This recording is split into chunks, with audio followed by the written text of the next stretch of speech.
The Country Mouse and the City Mouse. The Country Mouse and the City Mouse. 3 Aesop fables told by Patricia Scarry, pictures by Richard Scarry. The Country Mouse and the City Mouse. Annie Mouse lived quietly in the country. One day her friend from the city came to visit her. Annie was delighted. "Melissa, dear, welcome to the country," she said. "Do come in." Annie Mouse asked some friends in for lunch, but Melissa did not eat one nibble of the meal Annie proudly served. "In the country I dine on spice cake and wine," said the City Mouse rather grandly. "In the city I have a machine that plays music, and I dance on a velvet carpet," said Melissa. "Oh, Annie, won't you leave this dull country life behind and come to the city with me?" "My, it does sound tempting," said Annie. So Annie rode off to the city with her friend. Honk, honk, beep, beep, toot, toot. "Please drive slowly," begged Annie. "Can't hear a word," screamed Melissa. "Isn't it marvelous fun?"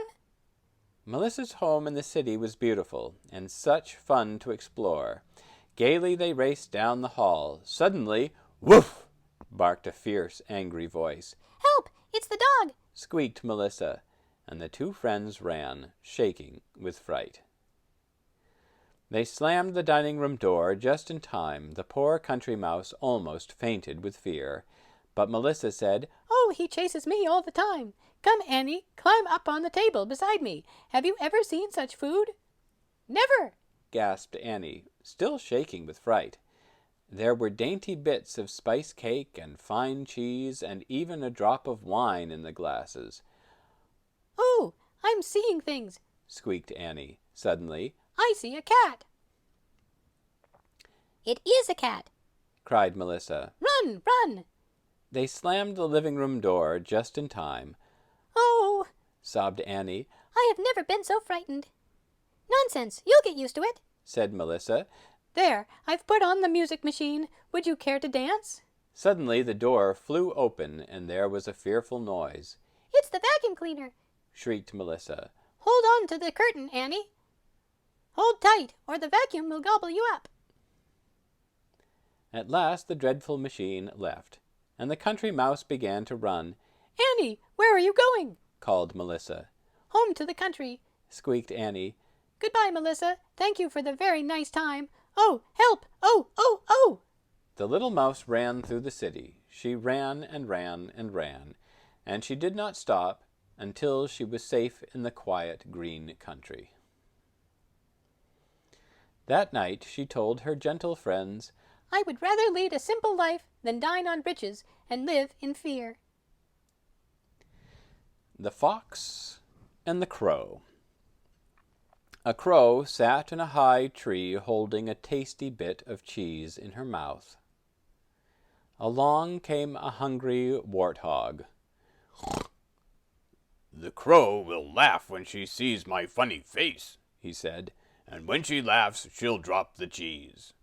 He called to the crow, making a funny face, but the crow did not even smile. She was enjoying her little game. Along came a hungry tiger. "Fly down to me, crow," coaxed the tiger sweetly. "Place that cheese on my nose, and I'll show you a clever trick."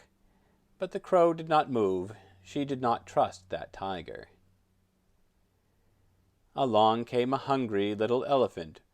"Drop the cheese to me, crow," said the elephant, "or I will give you a shower bath." But the crow did not drop the cheese, even though, whoosh, the elephant's trunk sent up a stream of water. "Drop the cheese to me, you ugly old bird," called the big brown bear, "and you may have this honey from the bee."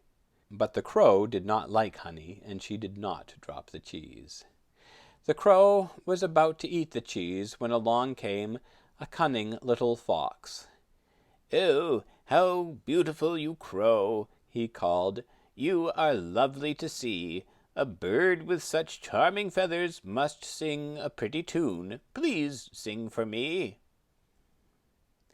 Now the crow had never been told she was pretty, although she thought she was, and she had never been told that her voice was pretty. She opened her beak and rasped an ugly "Caw!" Down tumbled the cheese into the fox's mouth. Now wasn't she a silly bird to let that sweet talk fool her? The Dog and His Bone. A little dog hurried to the stream with a large, juicy bone in his mouth. He wanted to eat the bone all by himself, so he ran across a log that bridged the stream. Then in the water he saw a picture of himself, but he thought it was another dog. "Ah, now, I shall have 2 nice bones to eat," thought the greedy little dog. He growled and snapped at the other dog's bone. Splash! His bone fell into the water, and so did he. Now he had nothing to eat. Greedy, greedy makes a hungry puppy. The end.